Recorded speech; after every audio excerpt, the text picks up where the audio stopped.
Wanted to ask about Tyler Perkins because it seems to me the role of punter is very unique in the sense that every time you take the field, the team has failed at something, and you've got to be your best. Yeah.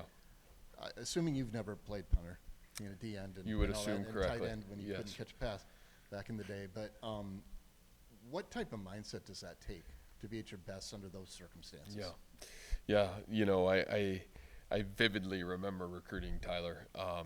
He sent in a highlight tape, and in his highlight tape, where he's from in Ohio is the snow belt, and literally it snows like crazy in Sandusky, Ohio, and he's shoveling off his high school field and like sending a highlight video of him punting, and it's snowing like crazy. And to that point, you fast forward his freshman year, and we're in Kinnick, and it's the end of the game. We've had 2 punts like partially blocked, and it's raining to beat the band. And I said, well, this isn't as bad as the snow in Lake Erie. And, he caught it, he punted it away. And I just feel like for Tyler, and not only has he had that role, which I think is also a very unique role, but he's also been the holder.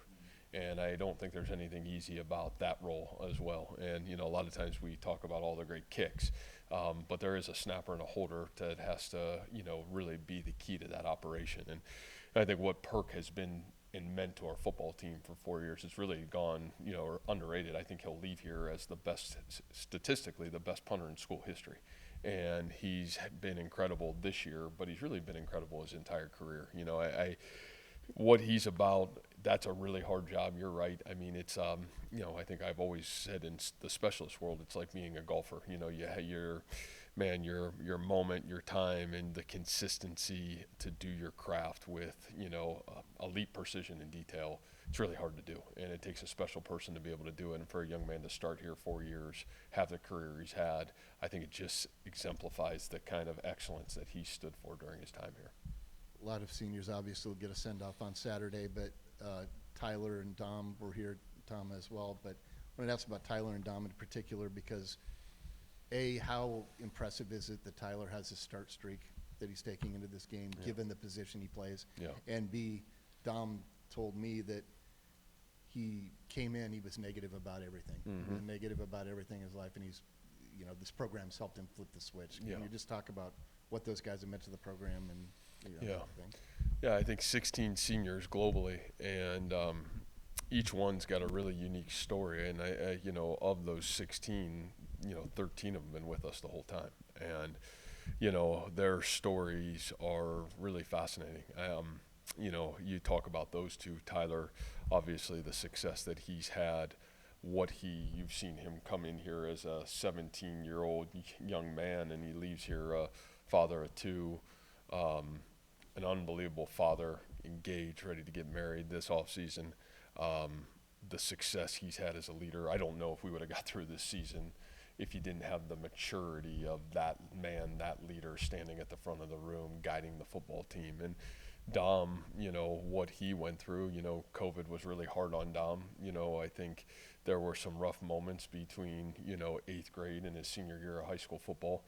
And there's been some really rough moments here. It hasn't always been easy, but I think what you've watched that guy do in leading his play, I don't know if there's a defensive lineman that's played as good a football as Dom has played the last 4 weeks, and been able to do it not healthy, and been able to do it. And I don't know, what's he playing 60 plays a game? I don't know who asks a 350-pounder to do that, but we are. And because it's for the best interest of the team. And I would just say the senior class that we have right now, I kind of think exemplify really this team.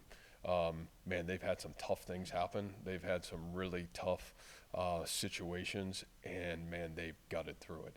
And I think it's the reason why this team is still standing and got a chance to do some really special things here at the end of the football season. So, it's been really awesome to watch those two, and I think every one of our guys have got a really great story about who they are and who they've become, and that's what's great about college football. That's still the great part of this story is who they were to who they became and who they grow into through the journey. It's the great reward of what makes 4 to 5 years so special and what it's got the ability to truly become. I go back to Ray Lima, and it seems like that position has produced guys that play really good football and have emerged as serious leaders for your program. How do you think about Dom in the context of all those guys, Rayon? Yeah, I think that's a great point. I just, number one, that position is so hard. I mean, they're getting double teamed and at times triple teamed almost on every snap. Selfless, not a lot of people sign up to say, hey, I'm going to go play nose tackle and, man, have the ability to, really be the center piece of the defense. And, for Dom, I think for any D lineman to say I want to do that, we all want to sack. Every D lineman wants to sack the quarterback. They want to have the tackles for a loss. And the reality of it is the D lineman's responsibility is to reestablish the line of scrimmage and really be in the gap of responsibility and let everybody else do their job.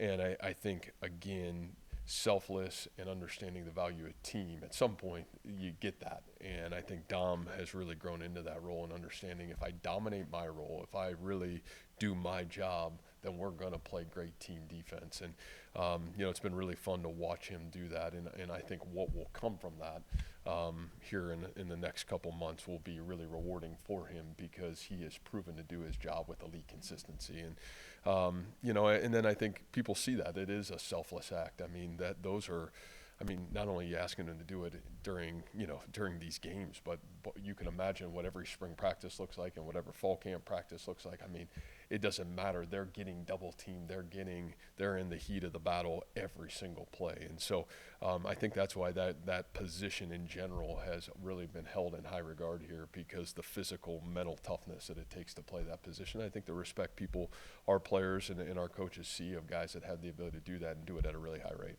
When you guys were able to really use the bye week, I imagine, to look at the passing game the last 2 weeks. Yeah. What did you see, good and bad?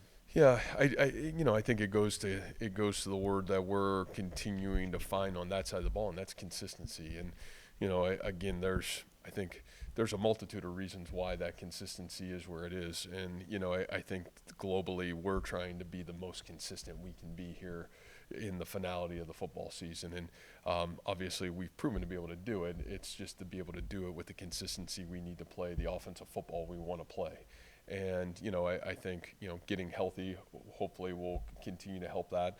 Are we there yet? No. Are we closer? Hopefully a little bit. I think the bye week certainly helped us. And then fundamentally, in our detail, we have to be better. And so I think all those things included, it was great to be able to get some time to be able to see what are we doing well, what are we not doing well, and then how do we try to formulate the best plan moving forward to give our team and our players the best chance to be successful.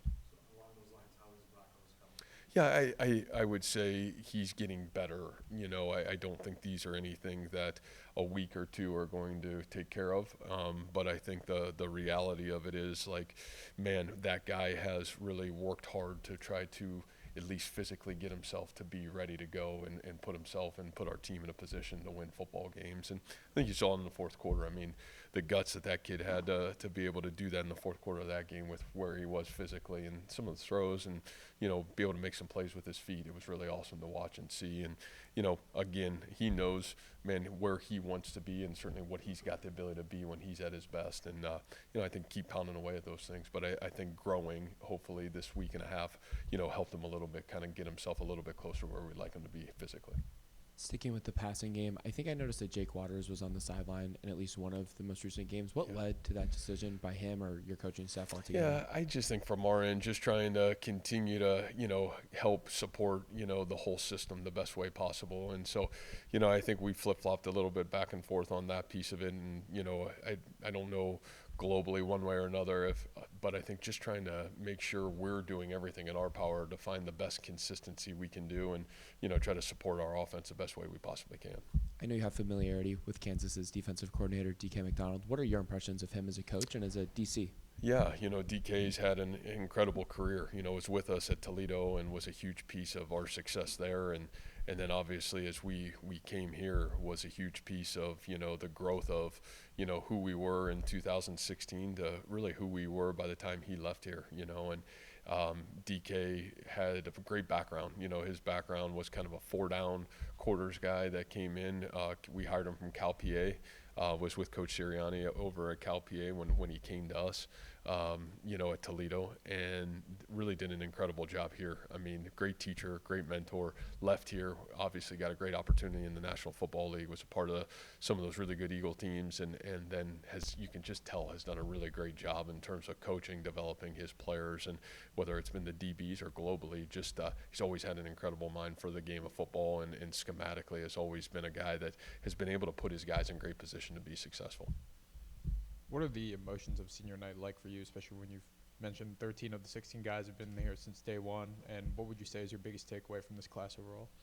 Yeah, I always feel like it is emotional to see where these guys have come from. Like I said, I think I can go through every single one of these guys' story, and man, when they started with you to, man, as they're leaving, Tyler Morrow is like one of the great names. I mean, the guts and courage of that kid. I think Tyler, man, comes to us during COVID.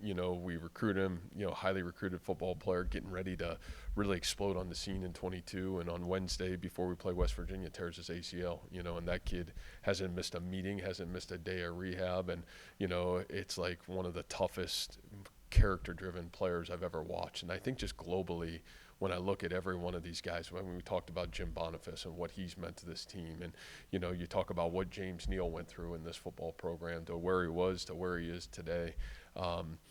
These guys, they stand for what's right. Miles Mendezoon, man, he's been a tough, gritty, hard-nosed football player and done anything asked for the team to be its best. And so I think when I look at this team and I look at this senior class, like I said, I don't think there's any way that Iowa State football, there's probably very few teams that could overcome what we've had to overcome this year. But we have, because our senior class has led us, and their guts, their character, who they've become in their career and what they've stood for has been nothing short of exceptional. And the character and the class that they've led with has been really rewarding to watch. It's given us a great opportunity to be our best and grow through really hard times and continue to hopefully play our best football here at the end of the football season, because these are some monumental opportunities for this team and obviously our football program here down the stretch. And when you watch Kansas on film, what sticks out to you most about them and what impresses you? Yeah, I think they're probably, by position group, maybe the most talented team in this conference. I mean, you look at the amount of experience that is played, obviously with starting at quarterback and Jalen, how talented he is. And, you look at, the talent level that the wide receiver room, man, outstanding. The young man that transferred in from Alabama, these guys are big-time football players. The O-line, the tight end room, the running back room has always been great and continues to be great, and a lot of experience that's played there. And you flip over defensively, and it's like, daggone, they're 8 deep on the D-line, and they are talented and can get after you. And, guys that have played a lot of football there. The linebacker room is uber talented, the safeties and the corners. And so I think when you look at them, there's a lot of guys that have played a ton of football. And, a lot of guys that have great talent and great ability. And so it's going to be a great challenge for us. Again, this is a team that's got the ability to, man, do a lot of things offensively, make you play in space, make you play in the box, man, shift, trade, motion. And then defensively, they're physical. They get the ability to play vertical, and at their best, man, they can create havoc in the backfield. They do a great job of, man, creating a lot of havoc as they play. So, a lot of respect for certainly the players and the team we're about to play, and know that, again, talent level, you're talking about one of the best true teams in our conference right now. Matt, what kind of things does Daniels do that you really have to account for? Yeah, I just think, again, what he's done an incredible job during his career is you've seen him just get better and better and better during his career. And obviously, I think everybody would say, boy, he's a great athlete. He certainly can make you play horizontally throughout the football game. You have to be gap sound because he can make you pay in a heartbeat. But I think the thing where it's been so impressive to watch him is just his ability to throw the football and, his ability to be vertical down the field, his ability to make precision passes. He's done an incredible job of really kind of honing in on the complete package, and he's really become that as a quarterback. So, we'll have to play our A game defensively to be able to compete with them from an offensive standpoint, because he really challenges in every way, shape, and form. Has the tape from the Kansas game last year come up at all this week, or are all the pieces, so much different that it doesn't really factor in? Yeah, I think, obviously, with Coach Leopold being there for now 4 years, you kind of got a little bit of a recipe of like who they are and who they want to be. But again, I think credit to them. I think there's been evolution, evolution offensively, and certainly, a unique difference defensively. I think schematically, probably a lot of different, entities, a lot of similar players, a little bit different structurally of who they've been and who they want to be. But, I think you certainly always are going to take, the past couple years, what can you gauge? But I do think this team is unique, and I think they've done a great job of trying to play to the strengths of what their team is, and put their guys in great position to be successful. We'll end with Bill up here. All right. Injury question. Not going to let you get through a press conference without one of those. But how Tayshaun James, Gabe Burkle, Caleb Bacon, Patton, any other guys? How's that looking? Yeah, The great list question. goes on and on. It goes on and on. Unfortunately, Gabe will be out for the year. We'll have surgery tomorrow. JMO, I think hopefully at some point we'll have a chance to get him back. I'd probably say at best is questionable for the weekend. And then Tayshaun, I will be out for the foreseeable future. And then Bake will be ready to play. Bake is good to go and be ready to play this weekend. So we'll end with good news. All right. Thank you, guys.